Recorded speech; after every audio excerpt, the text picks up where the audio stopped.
This might be a long video. I'm going to try and cut it down as much as I can. But here I want to talk about the English language. Now, a lot of people say that the English language is evil and it's corrupt and all those type of things. And that, yes, that is true to some level. But the initial language wasn't. Actually, when I researched into it, it seems that English was made, it's kind of like God's language, or like language of praise to God. It's a religious language. It's a very praiseful language. It refers to God, not just Jesus Christ and the Christian God, but also mostly the ancient Egyptian gods. So it praises the ancient Egyptian gods. So I suspect, they say Rome, they got their language from Rome Latin, but I suspect that the Latin or the Romans copied a lot of Egyptian terms and terminologies and words. It also has a bit of French in there as well. One of the things I'll say is the language was changed at some point, and I have a video on why that could be, like when it comes to parasites, control and influence on human social behavior. But that's another video. I have it in the past. I can't remember what the name of the title would be, but you can check out my previous videos. They're all quite short. So, the English language tricks you. It has like positives and negatives. Like sometimes it has double negatives in a sentence. So when you're trying to protect yourself with language, sometimes you're not actually protecting yourself because you're using the wrong words. For example, if you say to somebody, "This is unacceptable," you say "un," but the part that is the most biggest and most prominent is acceptable. So in a way, you've agreed to it. You're saying it's acceptable. One of the words, I won't go into too much detail, but even like the word impossible. So im doesn't really mean much, but possible means something. So you're saying it's possible, even though you're trying to say it's impossible. It's and unfathomable is another one. So you with the UNs and all those, and the IMs and the INs, they are like the negative is what will actually come through in terms of when you're trying to speak about it. One of the words that I'll say is very powerful, which you can use, is rebuke. Rebuke means to like repel or to like be disgusted by. So rebuke is a good one. So if you're ever in a situation where you need to get rid of that, you want to deter a thing from happening, like somebody makes a curse on you or something like that, you just rebuke it. And that's probably the best thing you can do. I'm going to have to go through a list that I've made. I don't know how I'm going to do this, because what I can do is I can put the words up on the screen so you can see them, but I'm not sure if I have the patience to do all of that. So we'll see how this video turns out. But what I'm going to do is I'm going to read you out the words and how they're spelled and how they may be interpreted. I'm not 100% correct on all of these, so do bear with me. And if you know anything more about it, please make a note in the comments. So the first thing I'm going to mention is positive and negative. They like to flip around the meaning of the words. Positive actually means the opposite. So positive is bad and negative is good. And I say this because if you know the science, negative ions in the earth are the one that balance a human being. When you have too much positive atoms in the air, it's like acid. It's like negative.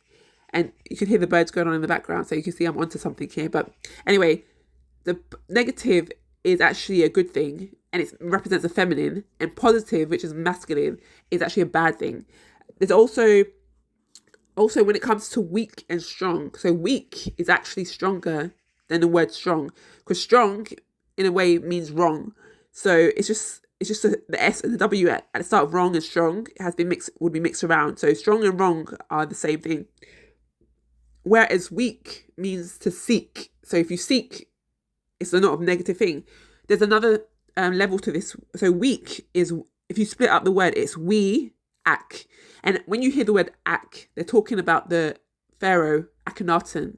So it's ancient Kemetic belief systems. So that's another thing. So we, Ak is another, they're referring to we and Akhenaten. El, if you often see El in the language, it's also a French word for, I think it's she, but it also means God in like the Hebrew language. So El, whenever you see El, it means God. So no matter what the word is, if it's got El in it a lot. So I made a list of El words. So Nov, El. So that's a book, a novel. It's actually Nov, El. I don't know what Nov means, but El means God. So Nov, God. And then the next one is Jew, El. So jewelry, like jewelry, Jew, El. So Jew and El means Jew, God. And then motel is mot, God. Infidel, in a sense, is in-fed God. So an angle or angel, both of these things have L, well, it's angel mostly because it has EL at the end, but it is G, God, angel. And then bagel is bag L, so something, bag, God. Bowel is bow and God, so it means to bow to God. Camel is cam-el, so cam, God. Cruel is cruel, crew, God. Label is lab, God. And towel is towel, God. And will is, and it goes on like that for a while. So that's what I was going to say. So I don't know if I'll be able to put this up on the screen. I am being a bit lazy today, so I don't know if I will be bothered. The next one I looked at was ark. So obviously we know the ark from the Bible when there was a flood and God asked nowhere to make the ark. Just wanted to add that it also means the Ark of the Covenant, and there's a whole story that I need to talk to you about regarding the Ark of the Covenant. I'll do that in another video because it's actually a device that they use, kind of like AI, that's very advanced. But anyway, I'll talk about it again in another video, so I'll leave it at that for now. So architect is one of the words. So architecture. So architecture is in there as well. You also have archangel, so it has arch in there. And you have, when it comes to archers, the ones who draw arrows and in war, they're archers. They're archers. So an archetype, which is archetype. So it's got an arc at the beginning, he, and then type. And so it goes on like this for quite some time. So like arch nemesis. So your arch nemesis. And you'll notice that arch nemesis has Isis at the end. So it's kind of like an the arch and Isis. So that I guess I don't know how you would perceive that. So all these words are referring back to like a boat or referring to advanced technology that they worship, which is the ark. A body of something that contains things that will preserve them. And then there's Ra. So Ra is again what the ancient Egyptians referred to as the sun god. So Ra is in so many words. I'll just quickly name a few. So Ra, bits. That's rabbit. Ra, which is racy. What I did learn going through all of this is that there's so many more words in the English language that we are not aware of. There are so many more words. When I was typing this up, so many words came up I had never heard in my life. And so it's interesting. So do look into it because it's very interesting to see what there is. So there is rag, which is ra, g. There is rail, which is ra, il. So that's il is he in French. So it's ra, so the god he. That's what rail means. Rain, which is ra, in. So the god in. Ramification. So the god ramification. It's like, and that word sounds like mummification as well. And ramification and mummification, like it's an interesting connection. So rampage is another word. So it's page. So you can split up differently to make different words, but that's what I came up with. And then rampant is pant. And then ranch is anch. And then is it ranker? Ranker is ka. The ones that I really liked are these last three ones, which is ransom, which is some, and rant, to rant, this is t, and rat is put. And some of these words start to sound Egyptian, so like put is like an Egyptian way of saying things. And then ratify is tify, and then rattle is till, and then razzle is zel. And then it goes on to the ills, which are the ILs, which are the he, or that's what I think the he in French, which is illegible, il, edge, al, bull, and then illegal, il, egg, al. And then there is illicit, il, its. And then there's literacy, so il, it, ra, say. And then illogical, kal. So it's funny, the way they say things is the way that I imagine Egyptian language sounds like. I'm not doing a good job of this, but like I'm sure if you take it into your own context, you'll understand what I'm trying to say. So California is another one, the goddess California. So cal is in so many words. So one of them is calorific, for example. It's cal, so California, the goddess, rific.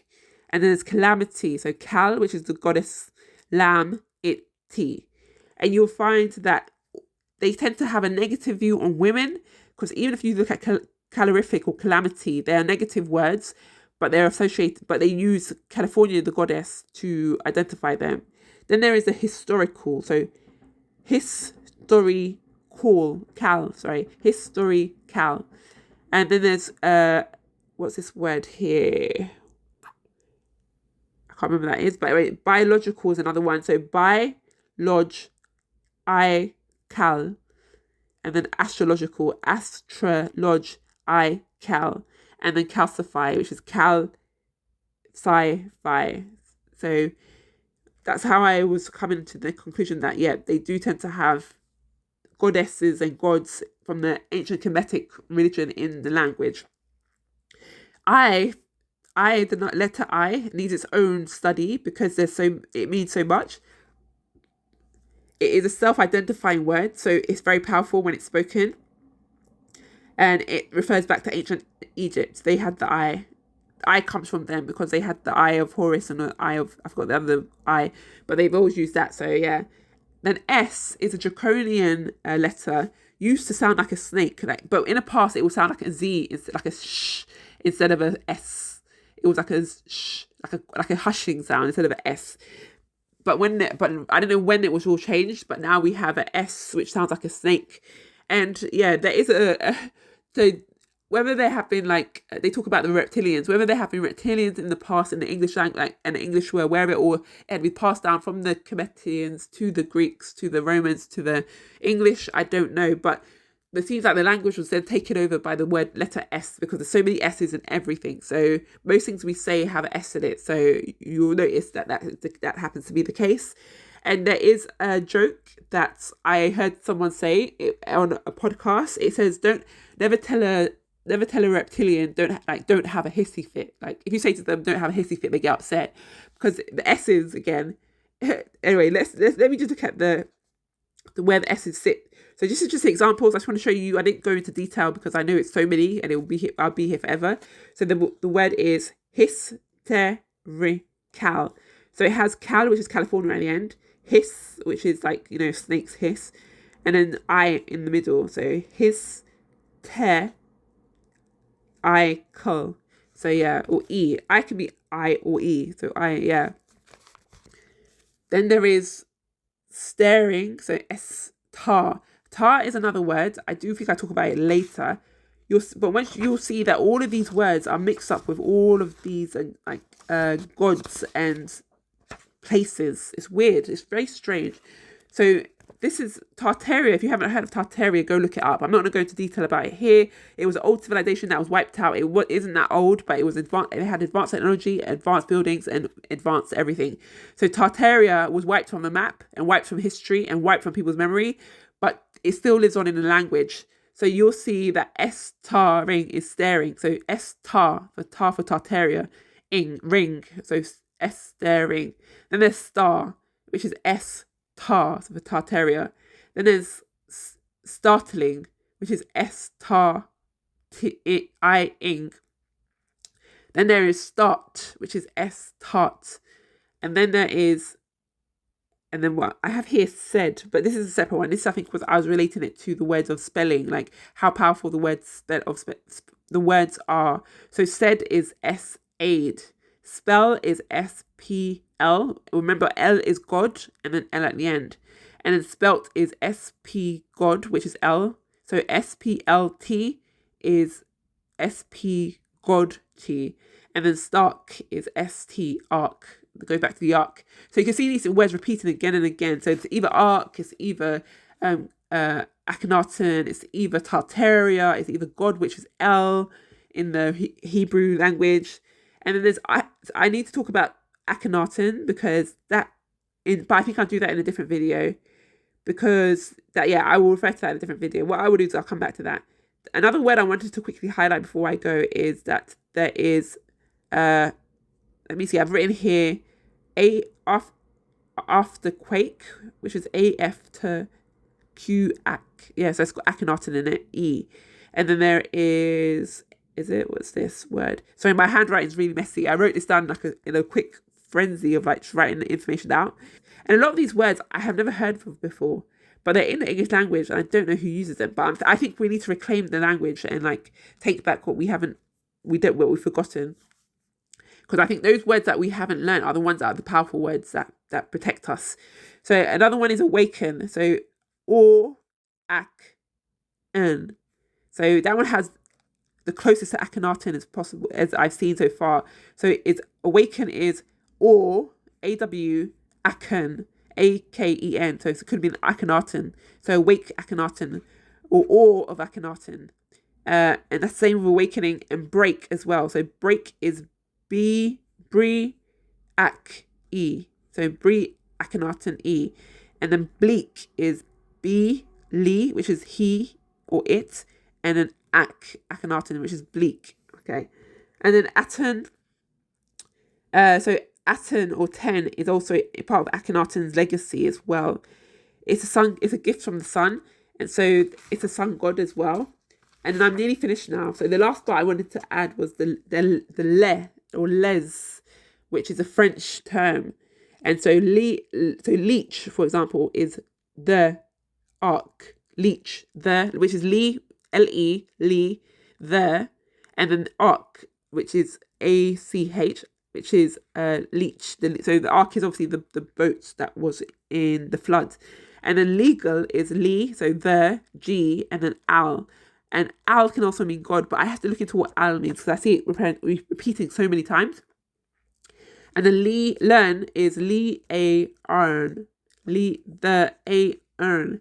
And then leather is a the and then leash, I think it is the ash. So lease, when you sign the lease, it's the ash. I don't know what that really truly means, but I imagine it's not a positive thing.